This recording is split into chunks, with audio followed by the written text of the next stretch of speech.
Ladies and gentlemen, welcome back. This is episode number 16 of the Coarse Grind podcast. My name is Sean Rosser, your host, your guide to all things culinary for the next 30, 45, who knows, maybe 60 minutes. Depends on how many times my wine glass or beer mug gets filled. I'm not sure which I'm partaking in yet. Hey, at my 15-year class reunion, I ran into a classmate who admittedly we really didn't have much to do with each other back in the day. But, you know, as time brings maturity, we hit discussion up like two pseudo-adults. I still don't consider myself one. I don't know about her. And spouses were introduced. Little did I know at the time that I'd be hosting a semi-successful culinary podcast and would be using this discussion to my listeners' benefit. Yes, that's all of you. Usually when I do a podcast, I do my research or have them send me their PR, which they absolutely hate in most cases. And in the midnight hour night before, I received what may possibly be the greatest self-bio ever from this evening's guest. So I shall directly quote from it. Tonight's guest started washing dishes at 12. Kind of a funny story. A family member had a restaurant and basically challenged him to last one night washing dishes. He lasted the entire summer, as if a figurative middle finger extended. It's amazing the life lessons you can learn at a diner at 2 in the morning, he quipped. By 15, he realized that he really dug life in the kitchen and earned his stripes at Cooper Seafood in Scranton, cue the additional crazy-ass stories and office references. He realized at this point that he had a natural ability to work the line, outworking and cooking people 20 years his senior. 9 days after graduation from high school, he was the youngest person in his CIA class, rocking the chef gig before it was cool. He took a local internship to make some money, which led him to running the kitchen that he was technically interning in. While some regrets landed him chasing money ahead of heart, he landed on his feet, and I'm proud to have the chance to chat with him this evening. Ladies and gentlemen, and everyone in between, my guest this evening, executive chef and owner of Steakhouse 85 in New Brunswick, New Jersey, Chef Brian Karluk. Hello, Chef, sir. how we doing, buddy? Very good. You know, it sounds much better than when I read it to myself. I'll tell you what, I'll copy paste it into an email and I'll send it back to you. All right. Nice. Feel free to use as you will. So, Chef, just a little bit of heads up, a little bit of intro for those of you who haven't listened before. And for you, good sir, we're going to start with the starters, basically what got you to where you're at today. We'll go on to mains, where you're at, and what it is you are doing, and some afters. They're a bit more out-of-the-box questions, a little bit sure, if you will, but if anybody knows me, your wife included, you know that I'm strange to begin with, so we're good there. So, without further ado, good sir, who would you say, in the grand scheme of the game of life, is your greatest culinary influence? Oh, personally? Yeah. You know, most guys will say names, they'll say things like Thomas Keller, and, you know, they'll be like, you know, Charlie Trotter, or whatever it was. For me, it was a guy that I worked with when I was 15 years old, who was, like, the fastest guy in the world working the line. And that's where I, like, really, you know, my love for food didn't start with food. It started because I wanted to be that guy. I wanted to be that, like, you know, rough-edged, you know, psychopath-looking line cook who slept 2 hours a day, but can pump out 600 meals. I mean, that's where it kind of began. So there was a guy who I worked with called, it was Jimmy. He was like, you know, it began there. I mean, really, my love was always for the lifestyle first, and then it grew, you know, and as I matured, it became the food. So, you know, a little unorthodox for me to say some random line cook Jimmy, but that's where it began. I mean, you know, I was really attracted to the lifestyle first. Yeah. And I don't know that's so odd, though, because really it is intriguing. Like, some people are adrenaline junkies in one way or another. I'd consider, and I don't know about you, I mean, this is a whole other kind of adrenaline. Yeah, it's like nothing you've ever, you know, it's not. You know, 99.9% of the public can't do it. They really can't. It's, you know, we joke about it and say that, you know, people are born to be cooks. I mean, they really are. You know, it's not even, you know, cooking professionally at a high rate isn't something that you could really be taught. You know, I've tried to teach it. It's just not there. It's something that just, you know, God gives you for whatever reason, and that's it. You know. Yeah, for sure. I mean, I did breakfast short order and I did lunch service, and realizing the absolute ill-fitted comparison there. But even there, when you get a stack of tickets in and you've got to prioritize in that moment, it's either something you have or something you don't. You either crash and burn or you rise to the top. Yeah, so exactly. Right on. So Jimmy, thank you very much, Jimmy, for hooking me up with a guest.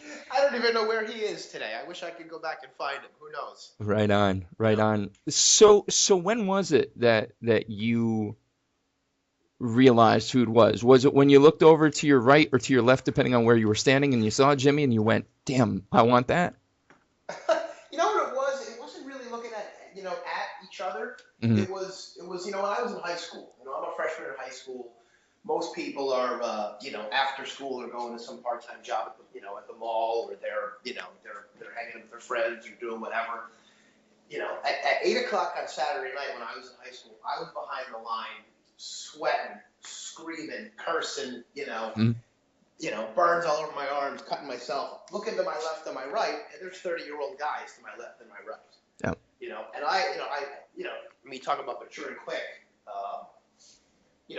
I quickly realized that I was on a different level. I mean, I was in a different place than everybody else, my age, and I loved it. I mean, I loved it. I absolutely loved that I was standing with those guys, rocking, through a 400 cover dinner, and being able, the Yeah. sense of accomplishment you get at the end of a night like that is crazy. Yep.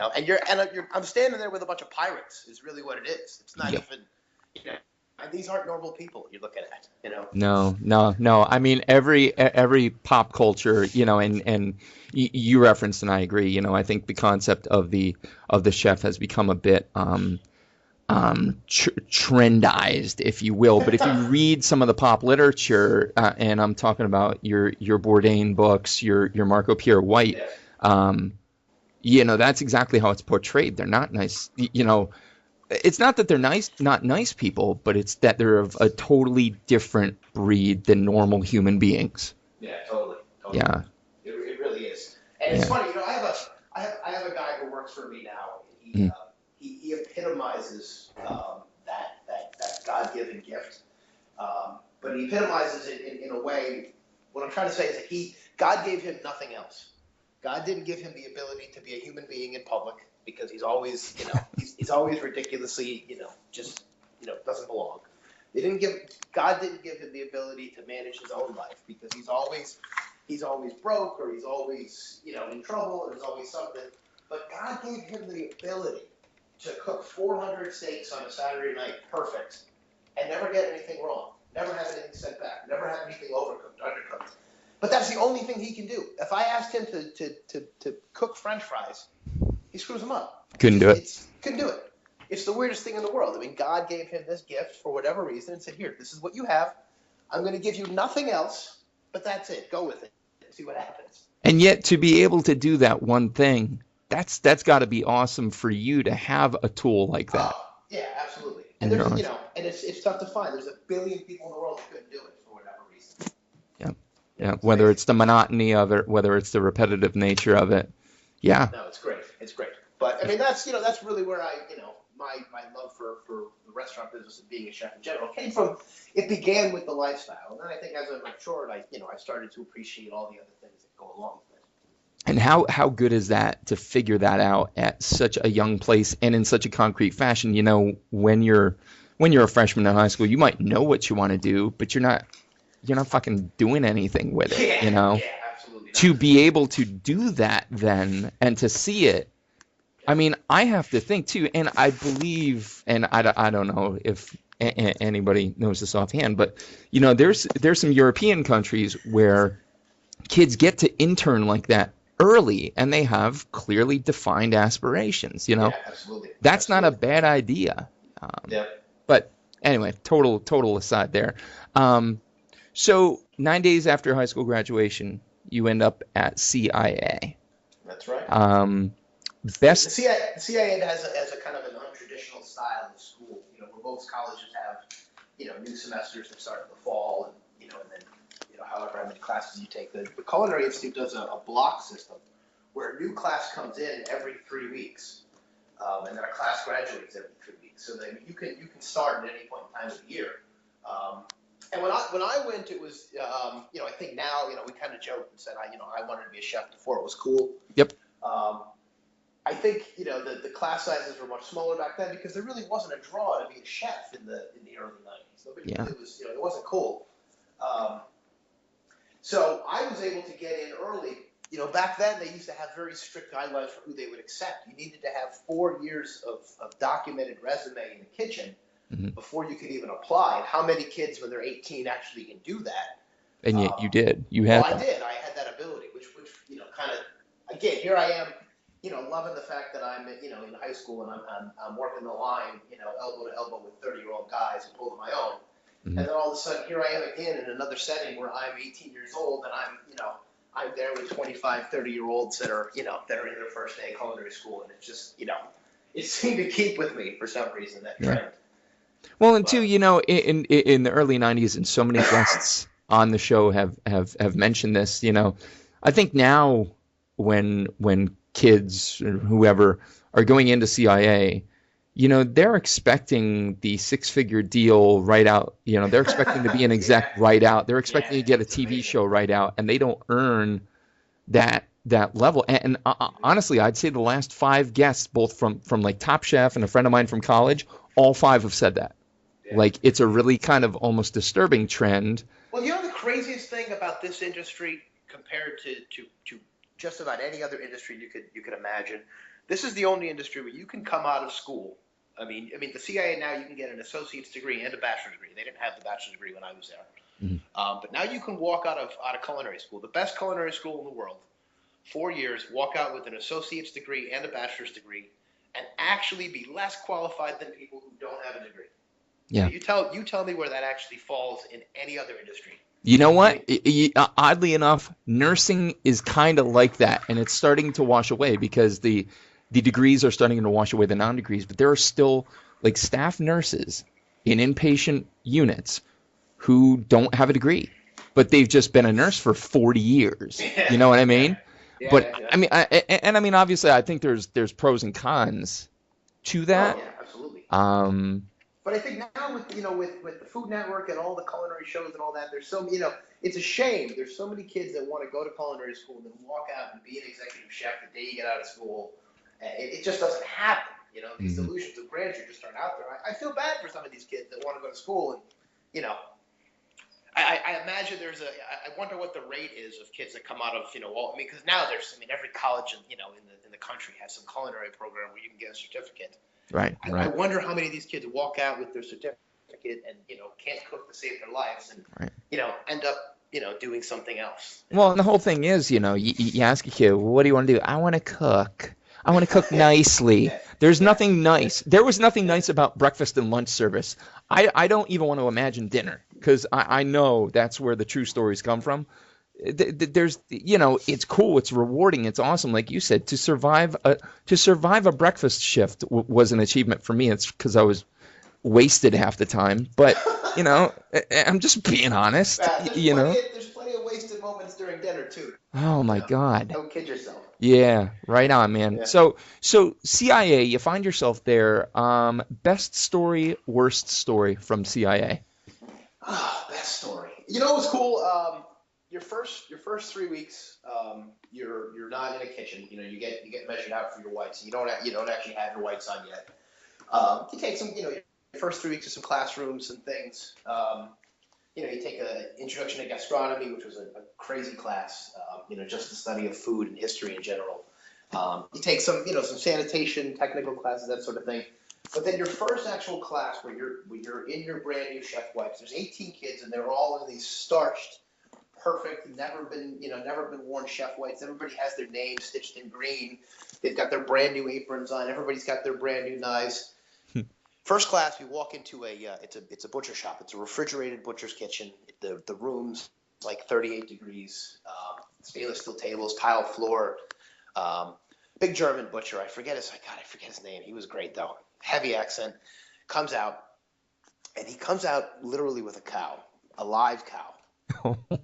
And he has his assistant there, and he's drawing. He's literally drawing on the cow with a marker. He's got one of those big thick Sharpies, and he's drawing. And he's like, all right, this is where this comes off, and this is the chunk, and the tenderloin actually comes off of here. And he's literally explaining it to us. Right then and there, pulls out this spring-loaded thing, kills the cow, drops it, and literally starts taking it apart. I mean, you had one kid took off, never saw him again, quit. That was it. Blood I swear to God, blood all over everybody's chef coats. All their fresh, brand new knives are all. And it's just, I mean, it was a horrifying scene for some people. And I think it was their funny way of saying, all right, you guys have all made it here. You know, let's save some time and let's wean out a few people right out of the gate here and see if we can narrow this down to people that are actually going to make it. No shit. Wild. Yeah, awesome. Holy shit. You know, I was just talking to somebody from this past season of Top Chef, and we were mentioning the concept of putting faces to food and not, you know, being so repulsed or turned off by that. We as a culture, I think, have, you know, a definite problem with that. And boy, that's a way to weed out the weak. Yeah. Jesus. And it's the truth. If you couldn't handle seeing him take down a cow, you know, you're not going to handle this as a lifestyle choice. No. It's not going to work. No. You know? Or you're going to make salads and, yeah, you know. Yeah, it's fine. You're going to work at Perkins. You know, it's fine. You know? Not that there's anything wrong with Perkins. No, nothing. In case Perkins ever wants to advertise on here, call me. Love you. So that's your best one. What's your worst one? Oh, I don't know. Worst one. I got one for you. You know, the CIA, when I was there, I think there's 6 restaurants there. When I was there was 4. And right at the end, you know, during your block system, you know, I don't know if it's A through W or whatever, you know, block they end with. You work your way through the restaurants. You spend 3 weeks in each restaurant. 2.5 or 1.5 weeks you spend in the dining room. You know, learning. You know, each restaurant had a different theme. There was an Italian, a French, an American. And you would spend half your time in the dining room, half your time in the kitchen, and you would move from station to station in the kitchen, and you would move from, you know, station to station in the dining room and kind of learn different types of service. And we waited on the public, the general public. And you know, one of the coolest things about working in those dining rooms as poor, you know, culinary school kids, you know, none of us had any money, was getting tips. It was always cool to, you know, because they were told to not tip, but it was implied, you know what, these kids are, you know, in college, throw them a few bucks. Right. And myself and my roommate were a team. I was a front server, he was a back server, and we were waiting on this group of, I don't know if it was 5 or 6 gentlemen, and there was a big IBM plant up by the CIA, and we had a bunch of their executives down, and they were ordering crazy bottles of wine. I mean, he had a couple of like $3,000 Bordeaux. I mean, the check was like up over $10,000. It was crazy bill. And they stayed so late. The dining room instructor had sent everyone else home but us. We were the only ones. It was this table. They were still talking business. It's like 1 o'clock in the morning. They're on their like 9th bottle of wine. The instructor's actually sleeping in the kitchen because he's just like, wake me up when they're done, you know. And we are just, me and my roommate are like high-fiving. We're like, this is great. Like, what's the tip gonna be? You know, $1,000. You know, like if 500, I'll be thrilled. Mm. If it's 20%, it'll be $2,000. This is crazy. This is going to be awesome. Right. He asked for the check. I go over, I drop the check, and he goes, "Stay." He hands me his credit card. You know, I run the credit card. I come back. He says, "We're leaving." He goes, "Stay. I'll sign it." Signs his name. Looks at the tip portion. Looks up at me. Draws a big 0. Hands me the bill back and says, "I'll see you later." Walks No. $10,000 bill. Nothing. What a dick. Couldn't believe it. That's. I mean, and anyone will tell you, you know, my wife especially, I'm an over tipper because I've waited before. I know that struggle. To do that, wow, dude. Yeah. Wow. And, you know, I'd have been happy with $100. You know, at that point, we were fawning over these guys for hours. Right. But amazing. Unbelievable. All right, that ranks up there, short of like setting your. I think I have another quick one. Yeah. Another quick story. Yeah. So breakfast cookery. You know, I was a PM student. There's AM classes and PM classes. I was a PM student, so my classes in general started about 1 o'clock in the afternoon or so, and went till about 11 o'clock at night. But the one real hiccup is when you take a breakfast cookery class. Most of the kitchens at the CIA that are classrooms are also production classes because they're feeding everybody as well.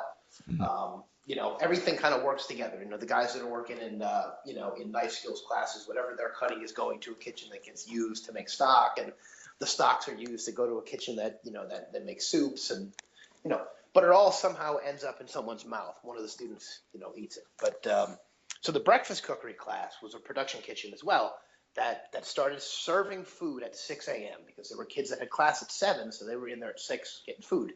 So the class started at 3 a.m. Okay, so so now here I am. I'm a PM student. We were normally getting up around 9, 10 o'clock in the morning, going to class at 1 o'clock, class till 10, 11, a couple of drinks after class, asleep at 1 o'clock, the next day. All of a sudden, you have a new class that totally flips your whole schedule. So you're just, you're just out of whack. And I was also working part-time as well. I was waiting tables a couple of nights a week in one of the chef dining rooms. Like the chef instructors had separate dining rooms. So I was like totally out of whack. I was getting like an hour of sleep every night because I'm getting up to go to class at 3 o'clock in the morning. I'm getting out of class at like noon, 1 o'clock. I can't really sleep because I picked up some shifts and I was waiting tables from like 4 till like 10 o'clock at night. I would, do some homework, do some things. I was getting like literally like an hour of sleep all week. And I was just killing myself. And at the end of the week, we had a day where the schedule changed and I didn't have breakfast class the next morning. Or no, I'm getting this wrong. I know what it was. We got out of class early and I didn't have work. So I was like, all right, I'm getting out of class at 1 o'clock in the afternoon. I am going to go to sleep and I'm just going to not set an alarm and I'm just going to sleep for like 12 hours. I just need to do this, Mm-hmm. So I get back to my room. I, take a shower, get in bed, not going to set an alarm, just going to sleep. I have to be up at 3:30 the next day. It's 1 o'clock. If I sleep 12 hours and wake up at 1 in the morning, I'll be perfect. So I wake up and it's the middle of winter now. I wake up and I look at my alarm and it's 4:30 and I go, oh my God, I slept in. Oh my God, I slept in. Jump up, grab my stuff, grab my wipes, grab my bag, my knives. And I literally start running through the campus, like sprinting to get to class. I get to the kitchen, I go barreling into the kitchen, run to my station, start setting up, looking around, and I don't recognize a single friggin' person in the kitchen. Chef comes over and says, son, let me guess, you're in breakfast class this week. I said, what's going on? He says, it's 4 in the afternoon, all right? You've got 10 hours. Go back and go to sleep. Literally, I woke up at 4 in the afternoon. I mean, that happens to everybody at some point. But you're rushing into a kitchen thinking it's 4 in the morning and it's 4 in the afternoon. Oh my God. Crazy. And That's the chef awesome. knew. The chef knew. He's like, yeah, this happens like once a week. Cool. He knew the look. He knew the look. Yeah. That's awesome. That's awesome. So all those trials, all those tales, all those experiences bring you to where you're at today, Steakhouse 85 in New Brunswick. Mm-hmm. Where currently, doing what you're doing, do you draw your culinary inspiration from, like here and now? Where do you pull from? Our restaurant is, the backbone is a traditional steakhouse. I mean, our menu is very traditional. I mean, it has, all the steaks, the a la carte side dishes, all that. I mean, we're very much modeled after that. But the thing we try to preach to everybody, kitchen and front of the house, is that our restaurant has a lot of soul. And I think that's what sets us very different from most steakhouses. Most steakhouses are very black and white, a little bit cold, Mm-hmm. guys in suits, having ribeyes and some cream spinach and, drinking some Cabernet and leaving, and it's all very cold and businesslike. We try to inject some soul into everything, Mm-hmm. We try to inject a little bit of soul into some of the food. We try to do things, on the menu with the appetizers and side dishes and things like that maybe have a little more life that you wouldn't traditionally see, on a menu. Right on. Yeah. Where do you pull that from? And an example or two of that soul. You know what we do? I try to tell my guys, I'm blessed with a kitchen staff that's been with me for a long time. For the heart of my kitchen staff, the 5 or 6 guys that are with me, this is our second restaurant together. They've been with me a long time. So I can kind of lean on them a little bit because they kind of know the style of food we're trying to do, and they'll come in with some ideas and things, and then we'll start bouncing things around.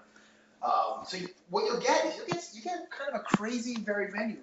Like right now we've got things like we're doing a grilled shrimp with like a cilantro lime jalapeno sauce on it. which doesn't, it's not, that doesn't scream steakhouse, but somehow we were playing around with like a family meal one day, and one of the guys made some sauce, and we were making tacos, and I was like, that'd be kind of cool with some shrimp, and we started playing, and I think what really inspires us now is that we've got a really strong group of regulars that are in all the time that really push us. I mean, because they, we got people that eat dinner at the restaurant twice a week. Wow. And if we weren't constantly trying to like come out with cool things, like they wouldn't be there. And that's really what drives us now, is thinking, all right, like whoever, Frank's coming in tonight, Pat's coming in tonight. I know he likes this, but we got to change it. We got to do something. So I think it's those regulars that we see all the time that's really starting to drive us. And then I mean, me personally, when I go out to dinner, I really like simplicity. When a guy takes something and doesn't do a lot to it, but just does enough to make it perfect, that's kind of where we, where I get it.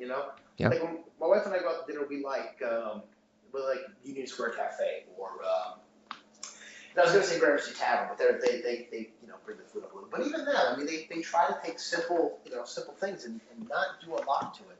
Yeah. I mean, because you're. Yeah, I mean, if you start with quality and you have quality staff, then you don't need to throw any kind of powder, foam, or reduction on top of it. No, you don't need it. Yeah. And you know what? Nowadays, you see a lot of people that, are doing foams and some crazy colored sauces, and it, and none of it works. Right. It looks great. I mean, how many times have you tasted something and, or you see a plate that looks great and you tear into it and you go, that kind of sucked. Right. It's just, Right. Yeah, totally. Versus, if somebody grilled a sardine and squeezed some lemon over it, you'd be like, you know what? They perfectly grilled that. That's awesome. Yep. It's the analogy that I've used before is the supermodel without a personality. Yeah. Exactly. Great to look at, but no sooner do they open their mouth and you're like, oh God, what did I get myself into? So totally.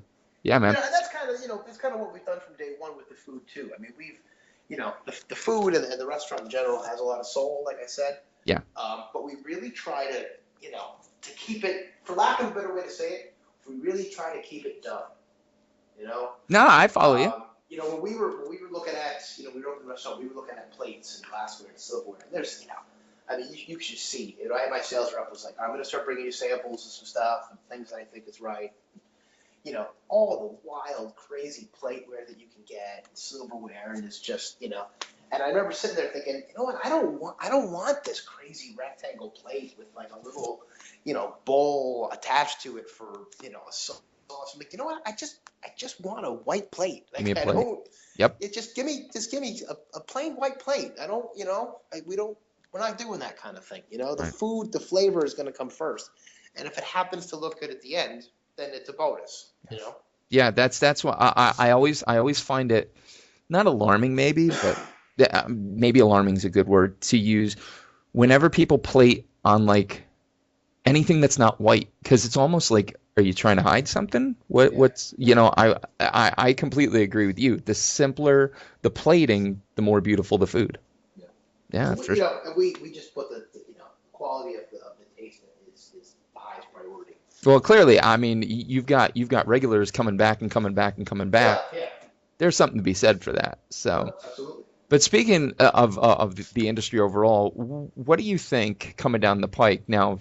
Obviously you've got the steakhouse, really traditional. But what do you think the next big trend in food is going to be? What do I think it's going to be? Or what do I wish it's going to be? I'll give you the two-part question then. What do you think it's going to be, and what do you wish it would be? You know what I think?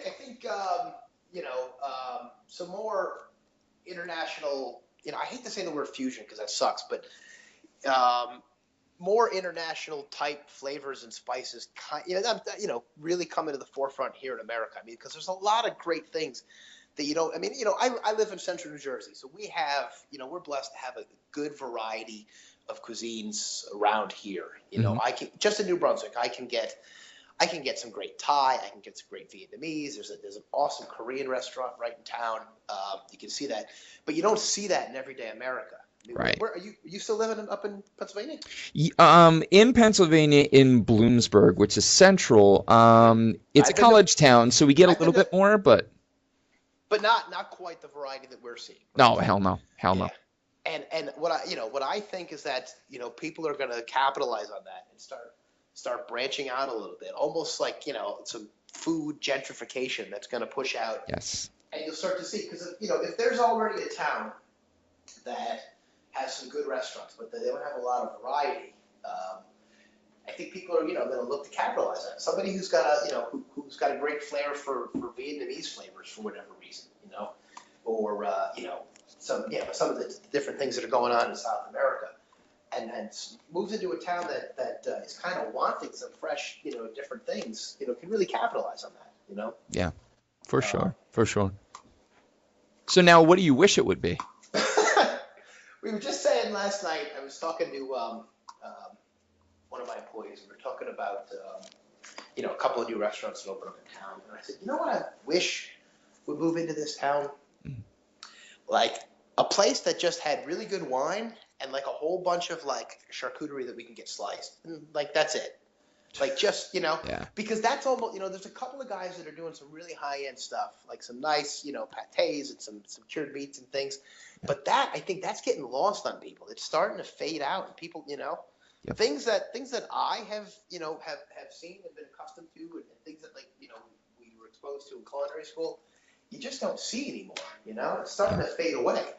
No, If I agree. If I go out to dinner and somebody has a chicken liver pate on the menu, I'm having it no matter what, because just don't people just don't do that kind of thing. Yep. I'll tell you what. I'll tell you what. As a point of comparison, here in Bloomsburg, I know of two places off the top of my head that you can get a good charcuterie plate served to you. The one is a microbrew. It's Turkey Hill Brewing here in Bloomsburg, and the other is a new place that opened on Main Street, Filet, and both of them do a charcuterie plate. Now, I haven't had the Filet one yet, but interesting to note then that you can, find these in the smaller towns. So maybe it's coming up. Maybe grassroots wise, people are starting to get back into I think some smart chefs out there are realizing that it's that it's not it's kind of it's falling, and maybe they're trying to bring it back in. And it's delicious. That. I mean, that's if I see a charcuterie plate, you can bet your ass like I'm getting it. I might get two just to be ridiculous. And it really is the level of skill that it takes to do that kind of thing. I mean, it's just awesome. Yeah, for sure. So trends aside, let's get back to you a little bit. What's next for you? What's the 5-year plan for Chef Karluk? You know what? Funny enough, about a year ago, we made a change in the restaurant where our general manager was leaving to take another job, and like I said, my kitchen has been with me forever. We're blessed to have a fantastic staff. I actually started splitting some of my time into the dining room, and I've been kind of digging that for the last year. I kind of filled his position on the floor.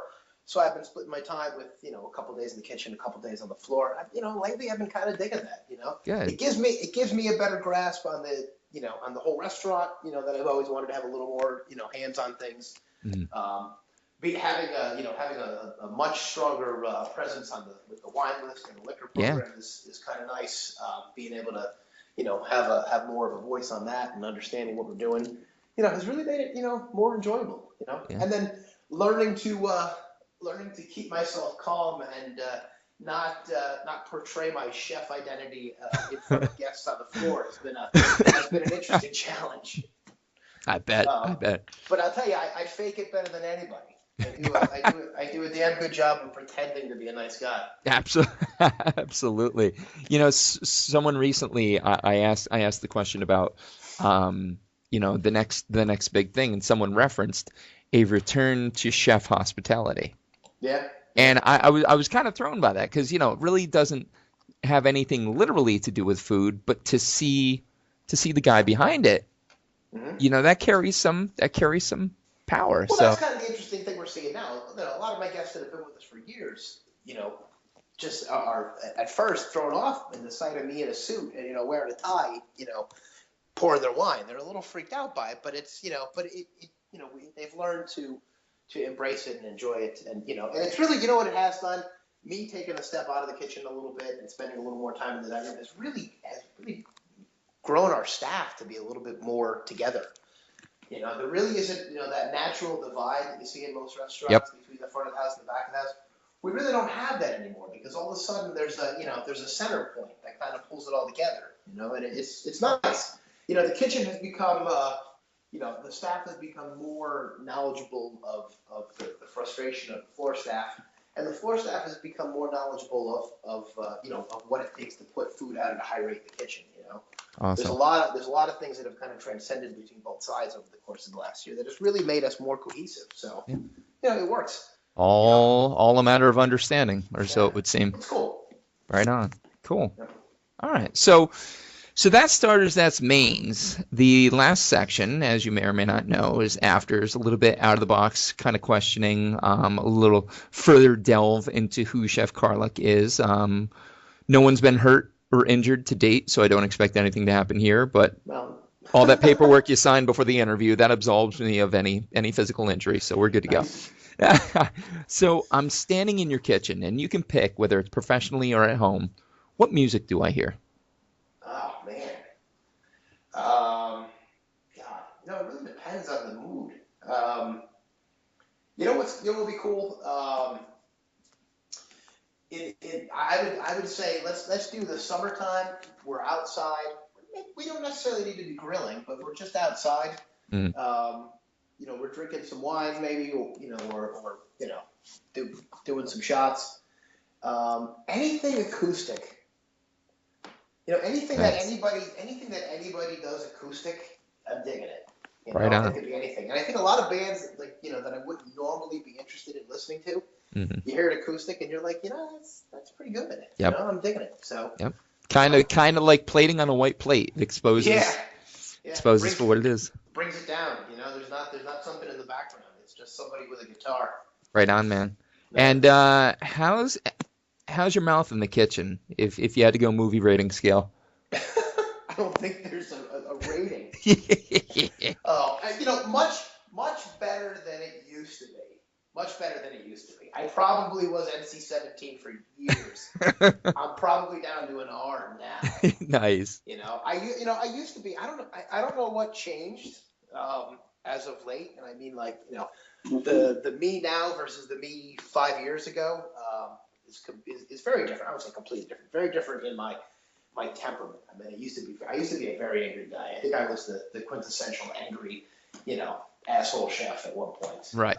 Gotcha. Not showing that. You know, one of my finest moments was we had a server. God, I don't even remember his name. You know, I used to make a point of not learning a new server's name for at least 2 weeks because I just didn't care. I just didn't want to know who they were. So this is maybe 7-8 years ago, pre-steakhouse. I'm working the line, crazy nights, you know, obnoxiously busy. And a server who's only working like a week comes back and is literally standing like in the way of the expediter and looks at me and says, "Chef, I'm looking for a calamari." And he like points at his watch and like taps on it. Oh no. And I said, "What?" And like in the most calmest way possible, I said, "I didn't hear you. Come here." And he leans into the pickup window, you know, which is like from the heat lamp top to the bottom where the plates are, maybe 10-12 inches. And I reached through with my left hand, just completely just out-of-body experience.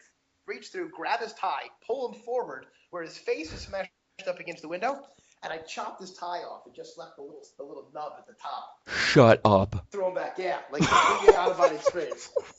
And here's a grown man, you know, grown 200-pound, 8-year-old man who pulls off the line, and all he has is a white shirt with a black tie with a little nub tied at the top. Oh my God. I threw the tie back at him and said, "Get the fuck out of the kitchen." That might possibly be the greatest story ever. Yeah. He goes back out to the manager and says, "Chef just cut off my tie." He's like, "What'd you do to him?" Holy shit. Yeah. Oh my God. Wow. Oh my God. I don't think I'm going to top that anytime soon. Holy hell. That's amazing. That is amazing. All right. So we answered the question about your mouth, clearly. So let's go fictitious for a minute. You're going to be stranded on a deserted island, okay? and you can only bring 3 foods or food items with you. What would they be and why? Food items, like how processed? Could be supply, could be hardware, could be anything. God, food items. Um, a pizza stone. Does that work? Yeah, absolutely. That's Pizza food stone? 'Cause item. I could build a fire, right, and put a pizza stone on top of it. Yeah, absolutely. Right. A pizza stone, some flour, and tomatoes that I grew and packed away before I got to the island. You know, in the middle Nice. of August. Does that work? Nice. That works plain as day. Yeah. I can imagine what you. I really dig tomatoes. I'm an avid heirloom tomato grower in the summer, so I dig that. Nice. But it's got to be like August. I don't want tomatoes that you're picking up in January. No, I got you. None of that pink freezer burn bullshit. But I got you. Pizza stones, some flour, and some tomatoes that I grew. I'm done. I'm good. Solid, man. Hey, have you ever had any chance to read Melanie Denia, My Last Supper? No. Okay, so Danae actually has 2 volumes of it, and each volume is, and I mean they're huge, nice, gorgeous books. There's 50 chefs in each, and they're all asked the same question. And actually, the inspiration for this podcast kind of came from that, and that it's a uniform set of questions. But she poses the questions to the chefs. You know, it's your last day, it's your last meal. What are the details? So, Chef K, what would the details be of your last meal? Who would be there? What would you have? What would you drink? What would I drink? My drink of choice as my utility drink is a nice vodka. And that's only because I think it goes down smooth. But if my last meal, I think I would have to have like a nice aged scotch, 1825, something nice. And then my last meal, I would love it if a chef could take a pig and make me something that came from every part. Does that work? Is that too much of a meal? That's gorgeous. Dude, you're checking out. It doesn't matter. Yeah, I guess, yeah. I'd like something from every part. Why not? Awesome. That sounds about as solid as you can get. Pig and booze. That's complete to me. I don't know about anybody else. That's a balanced diet. There's my wife and I ate at Momofuku Co. with some friends. Nice. A few months ago, and they have you ever see the old like pig butcher drawing that has like the pieces the pieces of the pig drawn out. I actually have a shirt with that on it. Oh, perfect. There you go. So they have a sculpture. Literally, I don't know if you've ever been there or seen the makeup of their kitchen. It's just an open kitchen and 10 bar stools, and that's all they have. Nice. And behind the line, the open kitchen, there's a sculpture of a pig, and it has drawn out on it like the different cross sections of the pig. But instead of having the actual terms, all it has is in each section it says good. Yep. And where bacon is, it says really fucking good. And that's it. And I was like, God, I gotta get that tattooed like somewhere. Yes. Well, there you go. And that's where the inspiration for the last meal came from. That's it. Totally. And finally, last question: what is food to you in a single word? Oh God.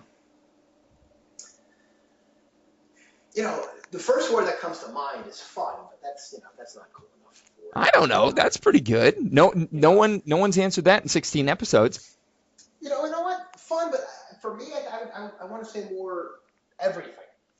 Nice. Everything? Yeah. Because food's fun. It's also nourishing. It's entertainment. For me, it's how we pay our bills and put food on the table. I mean, it's really everything. It's like the circle of life, for us. Yeah, man. You know what? For the fact that I went to high school with your wife, you can have 2 answers. I give that to nobody else but you. You nice, get that. Nice. You get that. And for the record, she still doesn't consider herself an adult like you asked in the Oh, I don't consider myself an adult. I guess that's a Honesdale thing, but who knows? Yeah, no, I don't think I'm an adult either. There you go. We're all in the same boat. Well, hey, buddy, listen, I really, really, really appreciate you taking time out of your day to meet up with me. No, absolutely. So, any plugs for you? I don't know, just the, maybe the website for the restaurant's line, steakhouse85.com. You got it, man. That's easy enough, right? Yeah, you got it. Absolutely. Hey, ladies and gentlemen, this has been episode number 16 of the Coarse Grind podcast. My guest has been Chef Brian Karluk, executive chef and owner of Steakhouse 85, 85 Church Street, New Brunswick, New Jersey, 732-247-8585, steakhouse85.com, and at Steakhouse85 on Twitter. My producer has been Johnny Robinson, the Reverend Johnny Lamoria. Check out his podcast, Cinematic Pig's Feet, and his Pleasure Saucer podcast. Me, I've been Sean Rossler, your host, your guide to all things culinary. As always, check out episode 17 sooner than later, and we will talk to you soon.